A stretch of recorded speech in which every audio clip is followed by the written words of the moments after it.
Hello and welcome to 100% maths. आज हम करेंगे क्लास 10th के लिए टर्म 2 प्रिपरेशन के लिए हमारा practice paper number 2। Practice paper 1 हम ऑलरेडी कर चुके हैं, ठीक है, जो कि मैंने यूट्यूब पे भी अपलोड किया है। और एक और प्रैक्टिस पेपर मैंने आपका अपलोड किया था टेलीग्राम पे, जिसका ज्वाइनिंग लिंक जो है, टेलीग्राम ज्वाइनिंग लिंक आपको डिस्क्रिप्शन बॉक्स में मिलेगा और आपकी स्क्रीन पर भी शो हो रहा है, ठीक है। जो फर्स्ट वीडियो है वो भी आपका जो लिंक है उसका भी डिस्क्रिप्शन बॉक्स में गिवन है, ठीक है। दूसरी बात, आज हम करेंगे इसको प्रैक्टिस पेपर नंबर 2। ये बिल्कुल एज इट इज है जैसे हमारा सीबीएसई का सैंपल पेपर आया था, जिसमें सेक्शन ए में 6 क्वेश्चंस हैं, सेक्शन बी में 4 क्वेश्चंस हैं और सेक्शन सी में भी 4 क्वेश्चन है, containing 2 case based study questions, ठीक है। तो वो पूरे मैंने आपको 1 to 1 सॉल्व करके बताए हैं कि ये क्वेश्चंस को आपने कैसे अटेम्प्ट करना है, क्या क्या चीजें आप करोगे तो आपको पूरे मार्क्स मिलेंगे, क्या नहीं करोगे तो कहाँ मार्क्स कटेंगे, ठीक है। तो पूरा आपको वीडियो अच्छे से ध्यान से जरूर देखना है। आइए वीडियो स्टार्ट करते हैं। तो स्टार्ट करते हैं विद सेक्शन ए। इसमें हम 6 क्वेश्चन सॉल्व करेंगे 2 मार्क्स के, ठीक है। तो पहला क्वेश्चन है हमारा, 2 cones have their heights in the ratio. तो 2 कोन्स की बात की गई है, तो पहले हम 2 कोन्स कोन 1 और कोन 2 ले लेते हैं, ठीक है। लेटस से इसका रेडियस r1 है, इसका रेडियस r2 है और इसका हाइट h1 है और इसकी हाइट h2 है। अब उसने बोला दोनों की जो कोन की हाइट है वो रेशो है, वो है हमारे पास 1:3, यानी कि h1/h2 1/3 है। और रेडियाई क्या है, r1/r2 इज इक्वल्स टू 3/1, ठीक है। हमें इनके वॉल्यूम्स का रेशो फाइंड करना है। तो लेटस से इसका वॉल्यूम v1 है और इसका वॉल्यूम v2 है। हमें इसकी रेशो फाइंड करनी है, यानी कि v1/v2 की वैल्यू फाइंड करनी है। क्वेश्चन क्लियर है? चलो, तो v1 क्या हो जाएगा हमारे पास, v1 हो जाएगा 1/3 पाई r स्क्वायर h, यही होता है वॉल्यूम कोन का, ठीक है। 1/3 पाई r1 स्क्वायर, ठीक है, h1।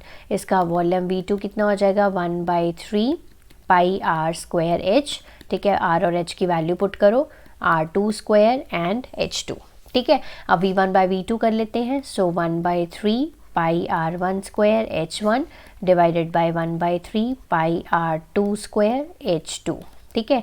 ये हमारा हो गया वॉल्यूम v1/v2। सो 1/3 कैंसिल, पाई से पाई कैंसिल, बचा क्या हमारे पास, r1 स्क्वायर h1, ठीक है, r2 स्क्वायर h2, ठीक है। अब यहाँ पर हमारे पास सारी वैल्यूज़ हैं, तो पहले हम इनको सॉर्ट कर लेते हैं। सबसे पहले r1 h1, ठीक है, इसको कर लेते हैं इस तरह से, अलग अलग कर लेते हैं, r1/r2 का होल स्क्वायर इंटू h1/h2। सो r1/r2 की वैल्यू हमारे पास गिवन है 3/1 का होल स्क्वायर, h1/h2 की वैल्यू 1/3 गिवन है। सो this is 9/1, this is 1/3, 3 3s are 9, so answer is 3/1। So volume v1/v2 की रेशो है 3:1। This is the required answer of this question.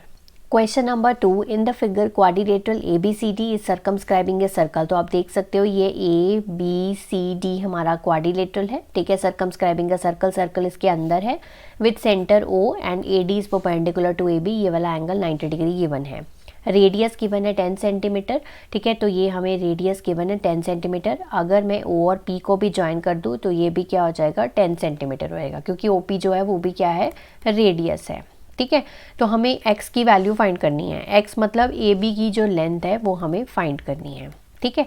तो question में स्टार्ट करते हैं। सबसे पहले ये एक्सटर्नल पॉइंट C को देखो, तो CR और CQ बराबर होगा, ठीक है। CR is equals to CQ बराबर होगा। हम यहाँ पर रीज़न क्या लिखेंगे, tangents drawn from external point are equal, है ना, यही लिखेंगे हम। तो CR is equals to CQ is equals to 27 centimetre हो गया। तो यानी कि ये जो CQ है वो 27 सेंटीमीटर आ गया। टोटल कितना गिवन है, ये CB कितना गिवन है हमें, 38 सेंटीमीटर। तो BQ निकल सकता है ये वाला, ठीक है, ये वाला निकल सकता है बिल्कुल। 38 में से 27 माइनस कर दो, दैट विल बी 11 सेंटीमीटर। अब आप ध्यान से देखो, तो B भी एक्सटर्नल पॉइंट है सर्कल का, तो BP जो है वो BQ के इक्वल हो जाएगा।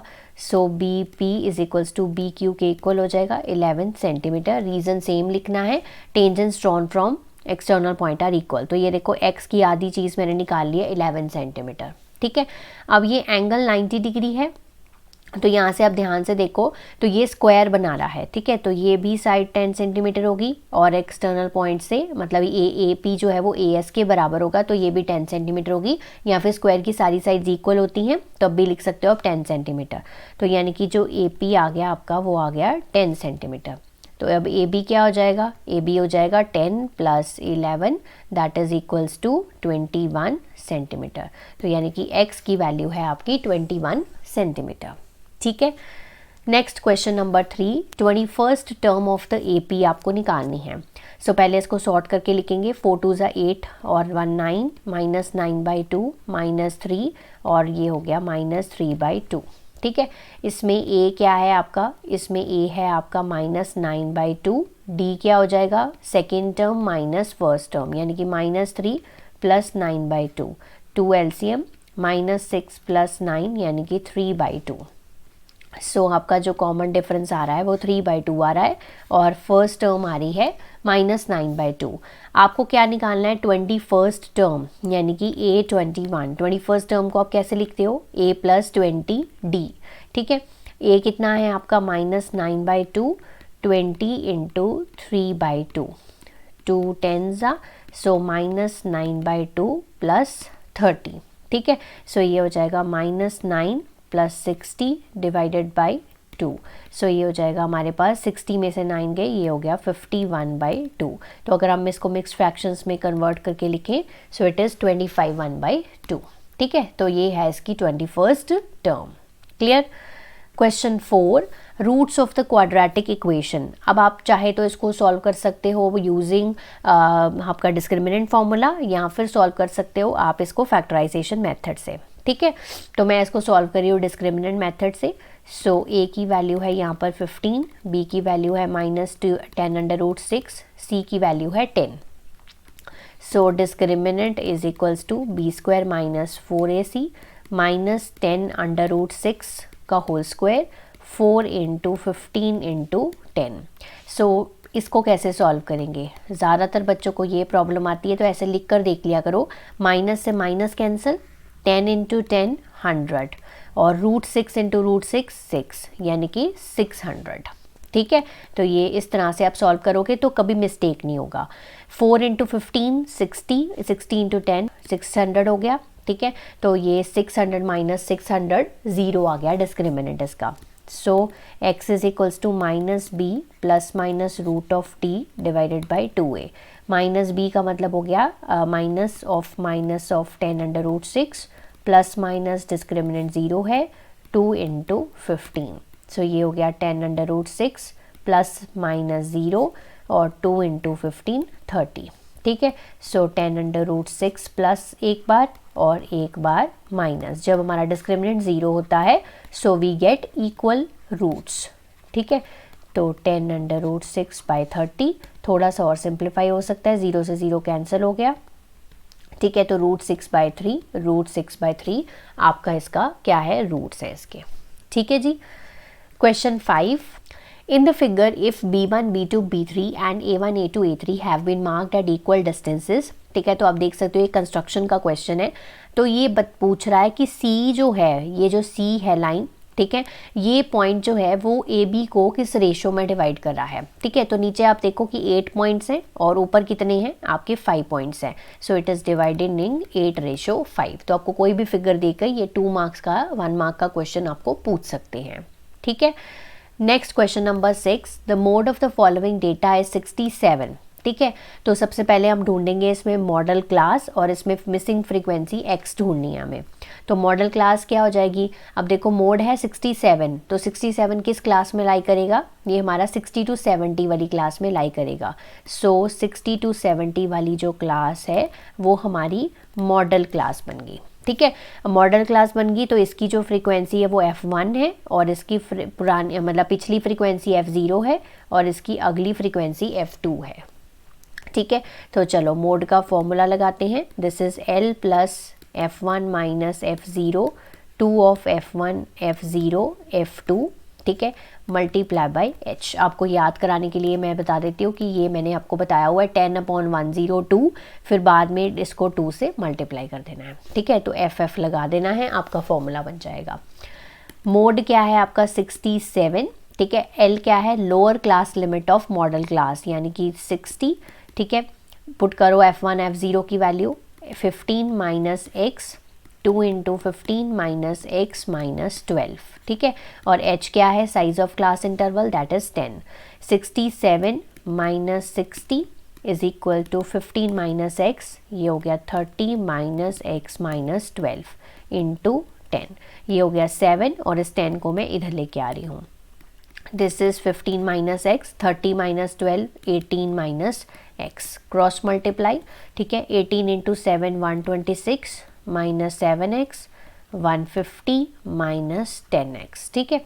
Minus 7x plus 10x 150 minus 126, ठीक है। तो ये हो गया मेरे पास 3x इज इक्वल्स टू 24, तो x आ गया 8, यानी कि मिसिंग फ्रीक्वेंसी क्या है, 8 है इसमें, ठीक है।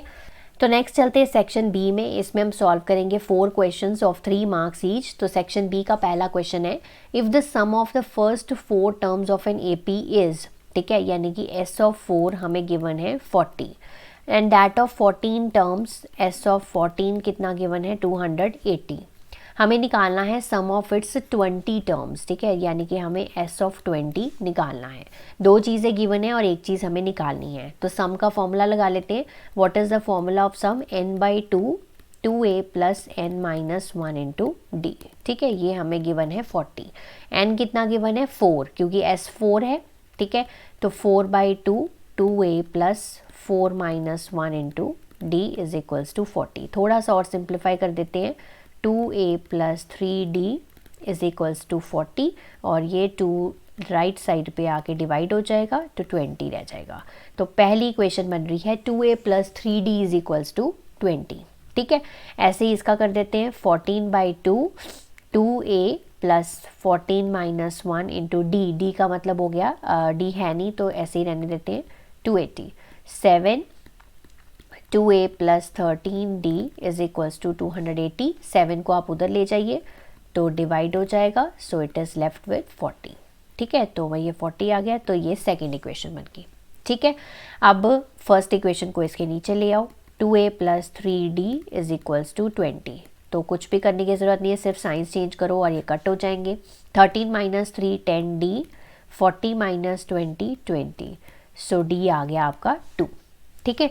d2 आया तो यहाँ पर पुट करो value, 2 into a plus 3 into 2 is equals to 20, 2a plus 6 is equals to 20, 2a आ गया 14, तो a आ गया 7, ठीक है।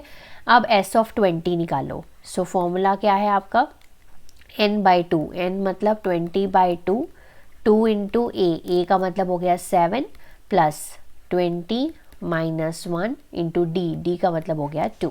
सारी वैल्यूज़ है ना, सारी वैल्यू पुट कर दी, 10 हो गया, ये 14 plus 19 into 2, so this is 10 into 14 plus 38, ठीक है। तो ये हो जाएगा हमारा 52, तो 52 इंटू 10 520। तो सम ऑफ फर्स्ट 20 टर्म्स इज 520।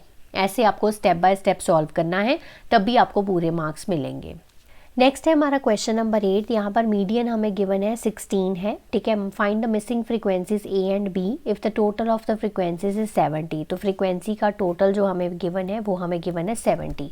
अब मीडियन जब भी हम निकालते हैं तो क्यूमुलेटिव ज़रूर निकालते हैं। तो क्यूमुलेटिव हमारे पास आ जाएगी, फर्स्ट फ्रीक्वेंसी सेम 12 आ गया, देन ऐड करते जाओ नेक्स्ट फ्रीक्वेंसी 12 प्लस ए, ठीक है। फर्स्ट फ्रीक्वेंसी सेम होती है, 12 plus 12 that is 24 plus a, 24 plus 15 that is 39 plus a, then 39 plus a plus b, ठीक है।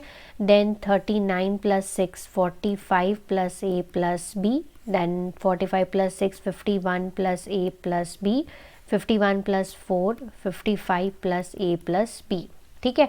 मतलब इसका जो फ्रीक्वेंसी का टोटल आया है वो आया है 55 प्लस ए प्लस बी, और हमें गिवन था क्वेश्चन में 70, तो यहाँ से a प्लस बी की वैल्यू आ गई 15, ठीक है। मतलब दोनों का जो सम है वो 15 है। अब हमें मीडियन गिवन था 16, तो ये क्लास इंटरवल में लाई करता है। यहाँ पर हम n/2 करके मीडियन क्लास नहीं निकाल पाएंगे, है ना। तो यहाँ पर हमें मीडियन गिवन है, तो हम देखेंगे कौन सी क्लास में ये लाई करता है, 15 to 20 वाली क्लास में। तो ये वाली जो क्लास है वो हमारी मीडियन क्लास बन गई है, ठीक है, ये हमारी मीडियन क्लास बन गई। इसको मैं यहाँ पर इंडिकेट कर देती हूँ कि this is our median class, ठीक है। चलो मीडियन का फॉर्मूला लगा लेते हैं। सो मीडियन का फॉर्मूला होता है L+n/2 - CF divided by F multiply by H, ठीक है, यही होता है। L is the lower class limit of the median class, यानी कि 15, मीडियन 16 गिवन है, प्लस n/2, तो n कितना गिवन है हमें 70 डिवाइडेड बाई 2 दैट इज़ 35, ठीक है।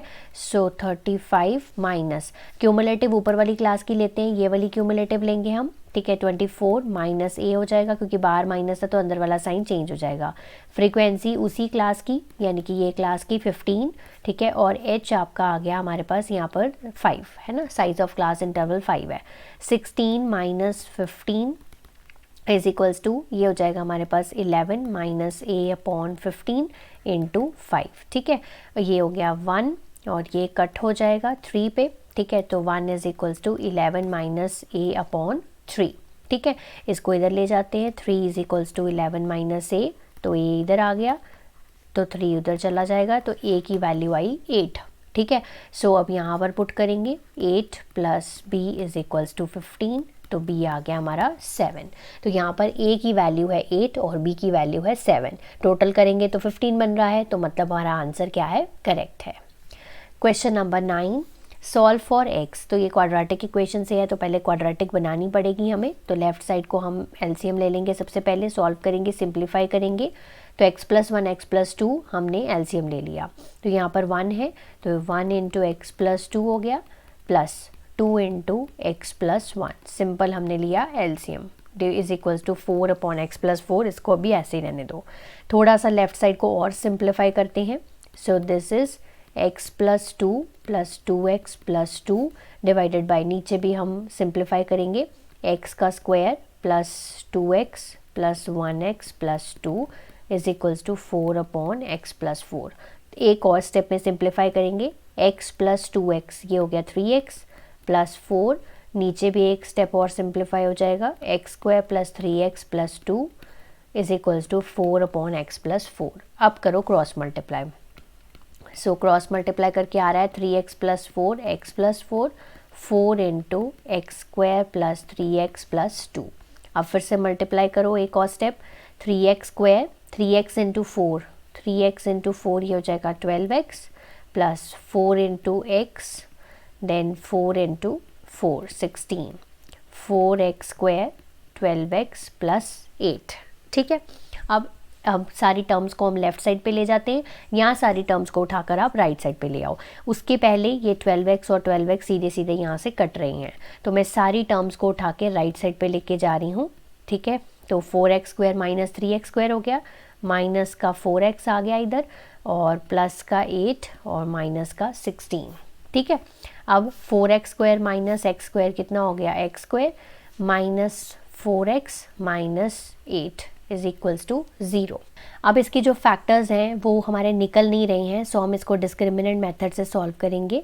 तो b² माइनस 4ac, ठीक है। सो माइनस का 4² 4 इंटू 1 इंटू 8 माइनस का 8, ठीक है, क्योंकि यहाँ पर a की वैल्यू थी 1, b की वैल्यू थी -4, c की वैल्यू थी -8, तो ये हो जाएगा 16 प्लस 32, तो ये हो गया 48, ठीक है। तो इसीलिए हमारे फैक्टर्स नहीं ना आ रहे थे, क्योंकि 48 किसी का डायरेक्ट स्क्वायर रूट नहीं है। So x is equals to minus B plus minus root of d divided by 2a, ये फॉर्मूला लगाएंगे, minus minus 4 plus minus root of 48 divided by 2 into 1, ये हो गया 4 प्लस माइनस रूट ऑफ 48 को हम solve कर सकते हैं, तो मैं यहाँ पर आपको सॉल्व करके दिखा देती हूँ। 48 को हम लिख सकते हैं यहाँ पर 2 into 2 4, 4 into 2 8, 8 into 3 into 24 into 2, 2 into 3, मतलब 4 टाइम्स 2 और लास्ट में 3, तो दो जो इसके पेयर हैं वो बाहर आ जाएंगे, 4 अंडर रूट 3 लिख सकते हैं हम इसको, ठीक है। सो 4√3 डिवाइडेड बाई 2।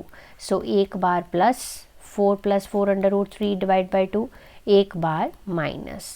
ठीक है, एक और स्टेप सिंप्लीफाई हो सकता है। ठीक है, क्या करेंगे, 4 कॉमन ले लेते हैं तो अंदर आ जाएगा हमारे पास यहाँ पर 1 + √3 डिवाइडेड बाई 2।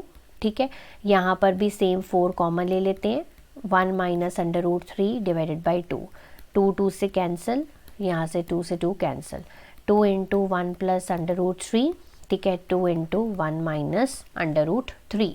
यहाँ हम इसको ऐसे लिख सकते हैं, 2 + 2√3 एक फैक्टर है, 2 - 2√3 एक फैक्टर है। ठीक है, तो इसके 2 फैक्टर्स हैं।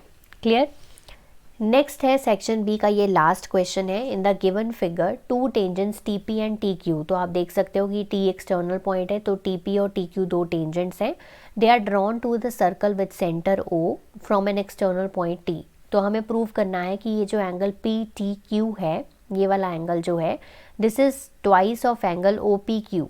ठीक है, तो ओ पी क्यू मतलब ये अगर मैं इसको ज्वाइन कर दूँ तो ये वाले एंगल के ट्वाइस है।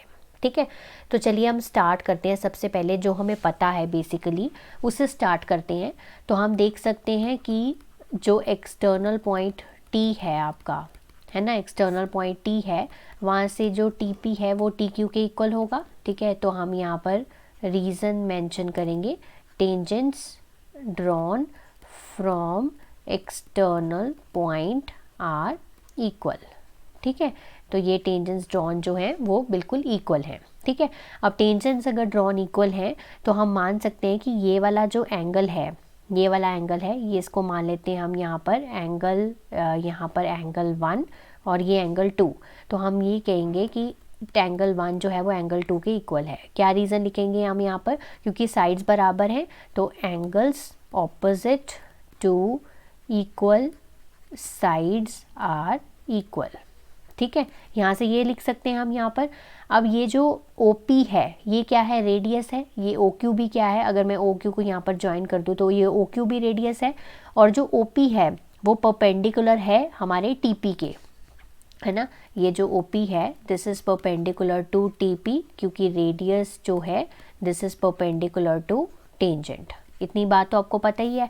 ठीक है, तो एंगल OPT जो है वो हमारा कितना है, 90 डिग्री है। तो यहाँ से हम ये लिख सकते हैं कि ये जो पूरा एंगल है, एंगल 2 और इसका ये पूरा मिला के ये पूरा एंगल जो है वो 90 डिग्री है। ठीक है, ये इतना एंगल 2 है और ये पूरा एंगल क्या है, 90 डिग्री है ना। ये क्लियर हो गया। अब एंगल, अगर मैं इसको छोटे वाले एंगल को इसको मान लूँ एंगल 3। ठीक है, तो यहाँ से मैं लिख सकती हूँ कि एंगल 2 + एंगल 3 जो है वो 90 डिग्री है ना। यहाँ से मैं एक बार दोबारा से आपको यहाँ पर क्लियरली समझाती हूँ। ये हमारी लाइन है, ये O है, ये P है और ये हमारी कॉर्ड बनी हुई है। ये मैं कह रही हूँ कि ये वाला एंगल पूरा 90 होता है। अगर मैं कॉर्ड को हटा दूँ तो ये हमारा रेडियस है और ये हमारी क्या है, टेंजेंट है ना। तो टेंजेंट जो होती है वो परपेंडिकुलर होती है टू द रेडियस, है ना। ये पूरा एंगल है, तो मैं कह रही हूँ कि ये वाला एंगल मैं ऑलरेडी 2 मान चुकी हूँ, तो इसको मैं 3 मान रही हूँ। तो एंगल 2 + 3 कितना हुआ, 90 डिग्री हुआ। ठीक है, तो यहाँ से मैं एंगल 2 की वैल्यू निकाल लेती हूँ, दैट इज़ 90 - एंगल 3। ठीक है, ये मेरी निकल गई। अब ट्रायंगल, अब मैं इसको थोड़ा साफ़ कर रही हूँ, अब दोबारा से देखना। अब ट्रायंगल ले लो आप TPQ। ठीक है, PTQ या TPQ एक हो गया। अब ये वाला एंगल, ये वाला एंगल और ये वाला एंगल, ठीक है, तीनों का सम कितना होगा, 180 डिग्री। ठीक है, तो पहले मैं यहाँ पर लिखूँगी एंगल PTQ, ठीक है, प्लस, ठीक है, angle 1 + angle 2 is equals to 180 degree, क्योंकि मैंने इसको एंगल 2 माना था, इसको एंगल 1 माना था, है ना। ये हो गया। अब 2 की वैल्यू मेरे पास क्या है, 90 - एंगल 3। तो मैं यहाँ पर 90 - एंगल 3 लगाऊंगी। और एंगल 1 कितना हो जाएगा, एंगल 1 हो जाएगा हमारे पास सेम, क्योंकि एंगल 1 और एंगल 2 बराबर है। तो एंगल 1 की जगह पर भी मैं क्या डालूंगी, 90 - एंगल 3। ये PTQ को हम ऐसे ही रहने देते हैं। सो यहाँ से क्या कुछ कैंसिल हो रहा है, नहीं हो रहा कुछ भी cancel. So PTQ is equals to minus of angle 3, ठीक है, 2i of angle 3 plus 180 degree is equals to 180 degree. So PTQ is equal to, ये 180 कैंसिल हो गए और 2 ऑफ एंगल 3 मैं उधर ले गई, ठीक है। ये एंगल 3 है क्या बेसिकली, ये देखो एंगल 3 है, अगर मैं इसको हटाऊं तो एंगल 3 है ये वाला ओ पी क्यू, देखो ये ओ पी क्यू है ये एंगल 3, तो मैं ये एंगल 3 की जगह पे क्या लिख सकती हूँ, ओ पी क्यू लिख सकती हूँ। आप चाहे तो नामों के साथ भी कर सकते हो, कोई इशू नहीं रहेगा, बट अगर ऐसे करोगे तो थोड़ा आसान हो जाता है समझना भी और करना भी। ठीक है, तो ये देखो मैंने प्रूव कर दिया कि पी टी क्यू जो है वो ट्वाइस है एंगल ओ पी क्यू के। तो मूव करते हैं सेक्शन सी पे। इसमें भी हम 4 क्वेश्चंस करेंगे, जिसमें 2 केस स्टडी होंगी और 4 नंबर के हमारे क्वेश्चंस हैं। तो इसमें पहला क्वेश्चन है the angle of depression of the top and bottom of a building 50 metres high. तो सबसे पहले यहाँ पर एक बिल्डिंग है, ठीक है, जिसकी जो हाइट है वो हमें गिवन है, दैट इज़ 50 मीटर्स। अब यहाँ पर as observed from the top of the tower, top of the tower as observe top of the tower है तो मतलब टावर जो है वो बड़ा होगा, तो ये हमने बना लिया टावर। तो ये मैंने बनाई है आपकी बिल्डिंग, ठीक है, और ये मैंने बनाया है यहाँ पर टावर। तो पहले आपने यहाँ पर ये चीज़ बतानी ज़रूर है। ओके, अब उसने क्या कहा है, एंगल ऑफ डिप्रेशन है, तो डिप्रेशन है तो यहाँ पर हॉरिजॉन्टल होना ज़रूरी है, तो मैं डॉटेड लाइन से हॉरिजॉन्टल बना रही हूँ। और एंगल ऑफ डिप्रेशन कहाँ कहाँ तक है, top of the building and bottom of the building. So top of the building is this and bottom of the building is this. So angle of depression to the top of the building, तो यहाँ से top of the building angle of depression कितना है, 30 degree, और angle of depression to the bottom of the building is 60 degree. ठीक है, तो ये पूरा एंगल 60 डिग्री है। तो अगर मैं ये दोनों हॉरिजॉन्टल यहाँ पर ड्रॉ कर दूँ यहाँ पर, तो ये वाला एंगल कितना हो जाएगा 30 डिग्री और ये वाला एंगल कितना हो जाएगा 60 डिग्री। यहाँ से क्लियर है।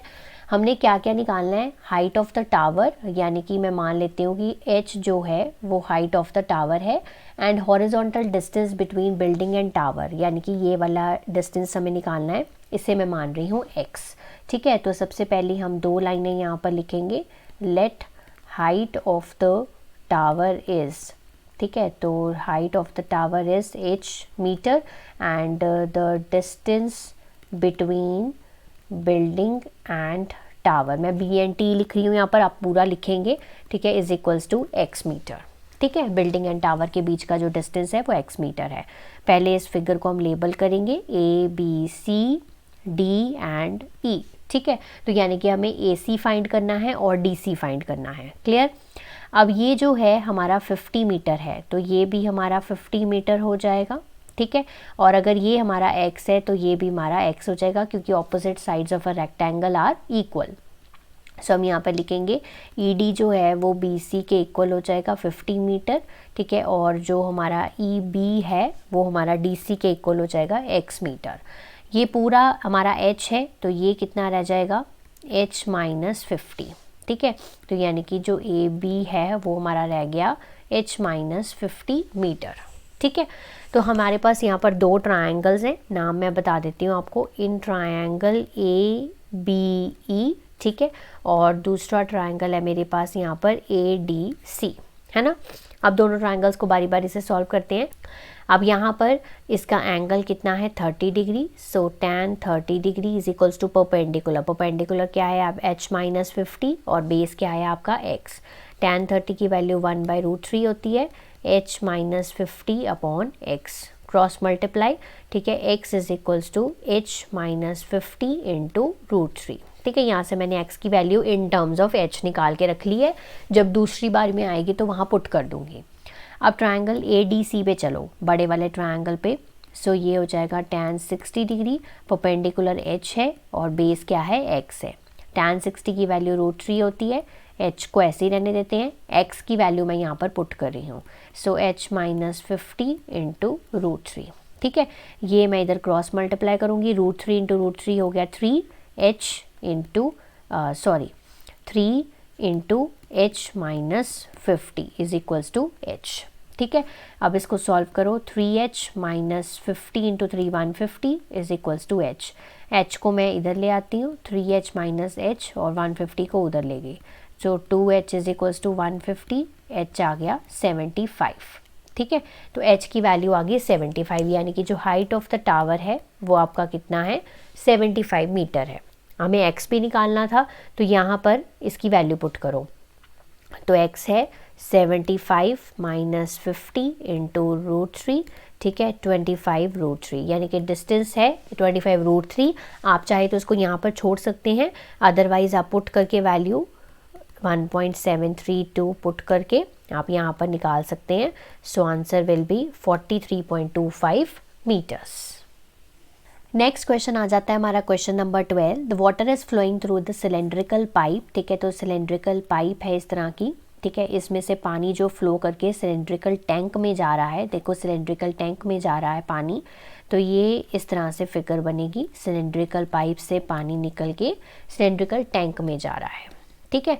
अब सिलेंड्रिकल पाइप जो है इसका डायामीटर गिवन है 2 सेंटीमीटर, ठीक है, तो यहाँ पर पाइप है और यहाँ पर टैंक है और दोनों ही सिलेंड्रिकल शेप के हैं, तो कोई इशू नहीं है, ठीक है। तो डायामीटर 2 सेंटीमीटर है और रेडियस आ गया 1 सेंटीमीटर। इसका जो रेडियस है वो कितना गिवन है 40 सेंटीमीटर है, ठीक है, सिलेंड्रिकल टैंक का। अब किस रेट से जा रहा है 0.7 मीटर पर सेकंड के रेट से जा रहा है, यानी कि ये इसकी हाइट है, ठीक है। बट प्रॉब्लम यहाँ पर ये है कि ये जो इसकी लेंथ या हाइट कह सकते हो आप इसको, ठीक है, लेंथ जो है वो मीटर्स में है और रेडियस हमारा किस में है सेंटीमीटर्स में है, ठीक है। तो कन्वर्ट कर लेते हैं। So length of water flowing in 1 second, ठीक है, तो 0.7 मीटर है, तो इसको कन्वर्ट करेंगे तो ये आ जाएगा 70 सेंटीमीटर, मल्टीप्लाई बाय 100 करना है, ठीक है। तो यहाँ पर 2 रेडियस हैं, तो यहाँ पर मैं R1 R2 यूज़ कर रही हूँ। अब मैं निकालूंगी सबसे पहले वॉल्यूम ऑफ पाइप और वॉल्यूम ऑफ टैंक, ठीक है। तो वॉल्यूम, क्योंकि जितना पानी पाइप से निकल के उतना पानी टैंक में भी तो जा रहा है ना, तो वॉल्यूम ही निकालना है हमें। तो यहाँ पर हम निकालेंगे volume of water flowing in 1 second. पहले 1 सेकेंड निकालते हैं, फिर हमें निकालना है हाफ एन आवर में, क्योंकि हाफ एन आवर का पूछा हुआ है हमें। Volume of water flowing in 1 second कितना हो जाएगा पाई r² h। यहाँ पर इसका रेडियस R1 है, ठीक है, और इसकी जो हाइट है वो हमने h मानी है, तो इसकी हाइट हम कैपिटल H मान लेते हैं, ठीक है। ओके, यहाँ पर पुट करो रेडियस की वैल्यू 1 का स्क्वायर और हाइट है इसकी 70। ये तो 1 सेकेंड की बात हो गई। हमें निकालना है half an hour. Half an hour का मतलब होता है यहाँ पर 30 मिनट्स, ठीक है। तो पहले 1 मिनट के अंदर निकालते हैं। 1 मिनट या फिर कह सकते हो 60 सेकेंड्स, है ना, तो 60 से मल्टीप्लाई कर दो, ठीक है, जब हमने 60 सेकेंड्स का निकालना है, ठीक है। ये हो गया 60 सेकेंड्स या 1 मिनट में। हमें कितने का चाहिए 30 मिनट्स का, volume of water flowing in 30 minutes. So pi into 1 का स्क्वायर इंटू 70 इंटू 60 इंटू 30, ठीक है। ये आ गया हमारे पास volume of water flowing in 30 minutes. ये पाइप से वॉल्यूम वाटर फ्लो कर रहा है। अब हमें निकालना है वॉल्यूम ऑफ टैंक, ठीक है, volume of water in tank, ठीक है। ये कितना हो जाएगा पाई r² h। यहाँ पर जो रेडियस है वो R2 है, ठीक है। रेडियस R2 की वैल्यू क्या है 40 का स्क्वायर और हाइट मैंने आपको बोला था कैपिटल H मान रही हूँ, ठीक है। So according to the question ये दोनों वॉल्यूम इक्वल होने चाहिए। सो पाई इंटू 1 का स्क्वायर इंटू 70 इंटू 60 इंटू 30, ये पाइप वाला कॉपी कर लिया यहाँ से, ठीक है, यहाँ से कॉपी कर लिया। और ये हो गया टैंक वाला, pi into 40 square into H। सो पाई से पाई कैंसिल, 1 का स्क्वायर 1 ही होता तो लिखने की ज़रूरत नहीं है। तो 70 into 60 into 30 divided by 40 into 40 is equals to H। 0 से 0 कैंसिल, 0 से 0 कैंसिल, जो कैंसिलेशन हो रही है वो कर सकते हो।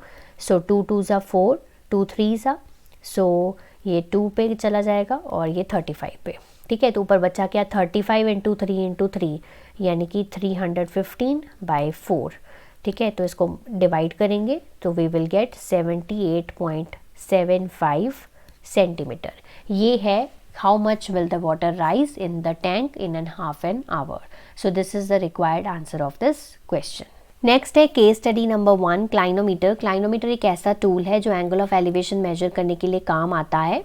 तो हम क्लाइनोमीटर को यूज़ कर सकते हैं टावर, बिल्डिंग, ट्री की हाइट फाइंड करने के लिए। तो ये कुछ रिजल्ट्स हमें गिवन है, study some results after using clinometer R1, R2, R3। तो पहला क्वेश्चन है इसमें कि refer to the result R1, हमें height of the tower find करनी है, ठीक है। तो सबसे पहले R1 में लिखा क्या है, the angle of elevation of the top of the tower. Top of the tower मतलब यहाँ पर एक टावर है जिसकी हमें हाइट फाइंड करनी है, ठीक है, ये हो गया। From a point on the ground, ठीक है, ये पॉइंट मान लिया ग्राउंड से, ठीक है, यहाँ से 30 मीटर अवे है from the foot of the tower, यानी कि ये जो डिस्टेंस है वो कितना गिवन है, हमें 30 मीटर गिवन है, और एंगल ऑफ एलिवेशन जो है वो कितना है आपका 30 डिग्री गिवन है, ठीक है। तो हमें हाइट निकालनी है, सिंपल है, हमें बेस गिवन है, हमारे पास परपेंडिकुलर है और हमारे पास एंगल है, तो हम निकाल लेते हैं। यहाँ पर मैं फिगर जो है वो दोबारा बना देती हूँ। अब यहाँ पर ये देखो, ये मैंने फिगर बना दी, ये हमारा 30 मीटर है, ये हमें h निकालनी है और जो एंगल है वो 30 है। सो पहले इसको नाम दे देते हैं ABC, ये एंगल 90 डिग्री हो गया। So in triangle APC tan 30 degree is equals to h/30, ठीक है। सो tan 30 1/√3 h/30, ठीक है। सो क्रॉस मल्टीप्लाई करेंगे, so this is equal to 30/√3 is equals to h। अब रूट वाली वैल्यू नीचे नहीं होनी चाहिए, तो रैशनलाइज कर दो। So 30 into √3 into √3 is equals to h। So 30 into √3/3, ठीक है। सो ये हो गया 10√3 मीटर्स, ये हो गई height of the tower. In part, in case the angle of elevation अगर 60 डिग्री है, इसी डायग्राम को अगर हम चेंज करके जो एंगल ऑफ एलिवेशन है अगर वो 60 डिग्री है, बाकी सारा कुछ जो सेम है, तब हाइट ऑफ द टावर क्या होगी, ठीक है। तो सेम चलेंगे ABC, ठीक है। So tan 60 degree is equals to h/30, tan 60 की वैल्यू होती है √3 is equal to h/30, 30√3 is the height of the tower when the angle of elevation is 60 degree, ठीक है। तो यहाँ पर यूनिट लिखना ज़रूरी है। So height of the tower is 30√3 metre, clear. Third है हमारा रेफर टू रिजल्ट R2। तो पहले R2 हमें समझना पड़ेगा, तो चलिए हम समझ लेते हैं R2 को। ये है R2 हमारा, from a point on the ground, तो ये कोई ग्राउंड पे पॉइंट है। The angle of elevation of the bottom and top of the transmission tower fixed at the top of a 20 metre high building, ठीक है। तो एक टावर है जो कि 20 मीटर हाई बिल्डिंग के ऊपर लगा है। ये देखो, ये मान लेते हैं कि ये 20 मीटर की बिल्डिंग है, ठीक है, और इसके ऊपर जो है वो ट्रांसमिशन टावर है। ये मैंने मान लिया, यहाँ से यहाँ तक लेकर टावर है। अब दोबारा से पढ़ते हैं। The from a point on the ground the angle of elevation of the bottom and top, तो बॉटम तक का मतलब ये बॉटम तो ऑफ द टावर और ये टॉप ऑफ द टावर तक का जो एंगल ऑफ एलिवेशन है, ये मैंने हॉरिजॉन्टल ड्रॉ कर दिया। एंगल ऑफ एलिवेशन है वो कितना है, ये 45 है और ये कितना है 60 डिग्री है, ठीक है। उसने कहा अब क्या बोला है निकालने के लिए, हाइट ऑफ द टावर। तो फिर से मैं यहाँ पर डायग्राम बना के आपको समझाती हूँ। ये ग्राउंड का पॉइंट है और ये हमारी 20 मीटर की बिल्डिंग है, ठीक है। यहाँ पर इसके ऊपर एक टावर जो है वो फिक्स्ड है, हमें इस टावर की जो हाइट है वो फाइंड करनी है, ठीक है। अब जो angle of elevation to the bottom है, ठीक है, टू द बॉटम है वो कितना है आपका 45 डिग्री, और जो टू द टॉप है वो एंगल कितना है आपका 60 डिग्री। तो हाँ, पहले इसको लेबल करेंगे, ABCD होगी। तो दो ट्रायंगल्स हैं इस क्वेश्चन में भी, ABC, और दूसरा ट्रायंगल क्या है ABD, ठीक है। हमें सिर्फ हाइट ऑफ द टावर से मतलब है, तो हम सबसे पहले यहाँ पर इसको मान लेते हैं x, ठीक है। ये है distance between the point on the ground and the building के बीच में, है ना, बॉटम ऑफ द बिल्डिंग के बीच में जो डिस्टेंस है वो x है। अब सबसे पहले ट्रायंगल ABC को लेंगे, ठीक है। So tan 45 degree is equals to perpendicular 20 है और x हमारा बेस है हमारा। tan 45 1 हो गया, तो x की वैल्यू आ गई यहाँ पर 20, ठीक है। यानी कि जो हॉरिजॉन्टल डिस्टेंस है between the point on the ground और बॉटम ऑफ द बिल्डिंग के बीच का डिस्टेंस है वो 20 मीटर है। अब बड़े वाला ट्रायंगल यूज़ करते हैं ABD, ठीक है। तो यहाँ पर ABD में tan 60 यूज़ करेंगे एंगल, ठीक है।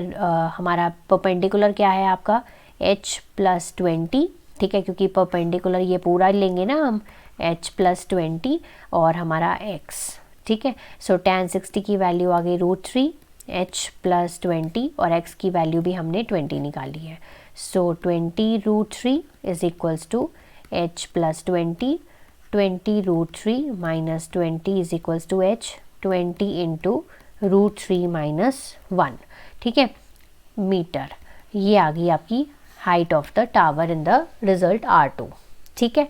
फोर्थ पार्ट है the distance between the observation point ये था हमारा और बॉटम ऑफ द बिल्डिंग ये था। ये ऑलरेडी हमने x की वैल्यू निकाली हुई है, ये क्या आई थी हमारी 20 मीटर, ठीक है। तो ये इस क्वेश्चन का आंसर है। यहाँ पर मैंने ऑप्शंस दे दिए हैं, आपको वहाँ पर ऑप्शंस नहीं मिलेंगे, आपको आंसर लिख कर आना है 20 मीटर।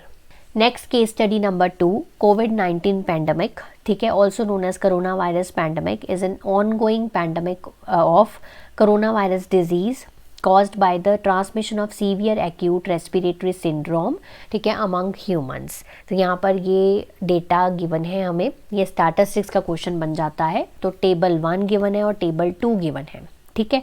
अब दोनों को रेफर करके हमें क्वेश्चंस को आंसर करना है।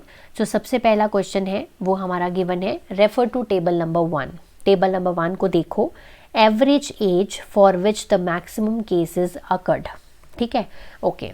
तो मैक्सिमम केसेस किस एवरेज एज में सबसे ज़्यादा हैं? तो नंबर ऑफ़ केसेस ये हैं, ठीक है। नंबर ऑफ़ केसेस देखो 23 सबसे ज़्यादा हैं, ठीक है। तो हम यहाँ पर लिखेंगे जो मैक्सिमम केसेस हैं वो कितने हैं, 23 हैं, ठीक है। तो इसकी जो क्लास इंटरवल है वो क्या है, 35 से लेके 45। इसकी एवरेज एज निकालनी है हमें, तो यहाँ पर 35 और 45 यानी कि हमें इसका क्लास मार्क निकालना है। सो ये हो जाएगा 80 डिवाइडेड बाई 2 यानी कि 40, यानी कि एवरेज एज कितनी है, 40 ईयर्स, ठीक है। ये इसका आंसर है। नेक्स्ट है आपका सेकंड क्वेश्चन, दोनों इकट्ठे पूछे हुए हैं, upper limit of modal class and mean of the given data. चलो, upper limit of modal class, तो पहले अगर टेबल 1 को देखा जाए तो मॉडल क्लास कौन सी होगी? मॉडल क्लास होती है हाईएस्ट फ्रीक्वेंसी वाली, यानी कि 23 हाईएस्ट फ्रीक्वेंसी है, तो 35 से लेके 45 जो है वो आपकी मॉडल क्लास है, ठीक है। पर उसने आगे पूछा है, बच्चे यहीं पर लिख के आ जाएंगे कि 35 to 45 मॉडल क्लास है, ये ठीक है, बट उसने क्या पूछा है, अपर लिमिट पूछी है। तो आप लिख कर आएंगे कि अपर लिमिट जो है वो क्या है, इसकी 45 है, ठीक है। ये कंप्लीट आंसर है और इसके पूरे मार्क्स मिलेंगे आपको। अगर यहीं तक लिख के आओगे तो पूरे मार्क्स नहीं मिलेंगे। देन है हमारा mean of the given data. तो चलो पहले यहाँ पर mean of the given data हम करते हैं। तो सबसे पहले यहाँ पर मैं यहीं पर निकाल रही हूँ। सो क्लास इंटरवल्स लिख रही हूँ, 15 to 25, 25 to 35, 35 to 45, 45 to 55 and 55 to 65, ठीक है। तो फ्रीक्वेंसी होगी इसकी 6, 11, 21, 23, 14 और 5, ठीक है। इसको मैं नॉर्मल डायरेक्ट मेथड से कर रही हूँ, ये फ्रीक्वेंसी है। अब हम निकालेंगे इसके क्लास मार्क्स। क्लास मार्क्स कैसे निकालते हैं, 5 + 15 divided by 2 that is equal to 10। So इसका हो गया 10, 20, 30, 40, 50 एंड 60, ठीक है। अब निकालेंगे XI/FI that is equal to 60, 220, ये हो गया 630, 630, ये हो गया 920, 700 और ये 300, ठीक है। टोटल करेंगे समीशन ऑफ FI/XI, ये हो जाएगा 2830 और समीशन ऑफ FI हो जाएगा ये आपका 80। सो मीन आ गया आपका summation of FI/XI divided by summation of FI, 2830 divided by 80, ठीक है। आंसर इज 35.4, ठीक है। ये आपका आया है टेबल 1 का मीन, क्लियर।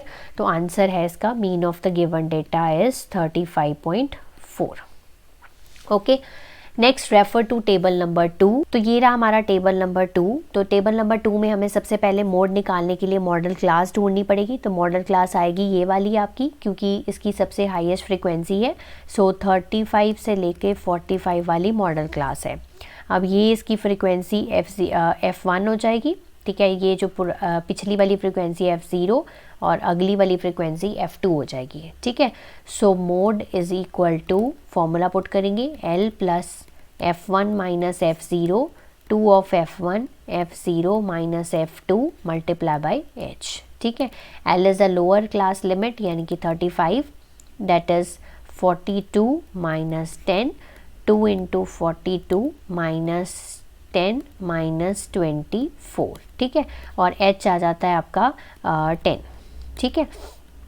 सो 35 प्लस 42 माइनस 10 हो गया आपके पास 32, ठीक है, डिवाइडेड बाय ये हो जाएगा आपके पास 84 माइनस 34, ठीक है, मल्टीप्लाई बाय 10, ये हो गया 35 प्लस 32 अपॉन 50, ठीक है, ये माइनस करके हमारे पास 50 आया, 10 to 10, ये 0 से 0 cancel, 35 plus 32 divided by 5 it is equal to 35 plus 6.4, तो ये आ जाएगा 41.4। ये आया आपका इस क्वेश्चन का मोड। नेक्स्ट निकालना है हमने मीडियन। तो मीडियन के लिए तो सबसे पहले क्यूमुलेटिव फ्रीक्वेंसी निकालनी होती है, तो वो निकाल लेते हैं।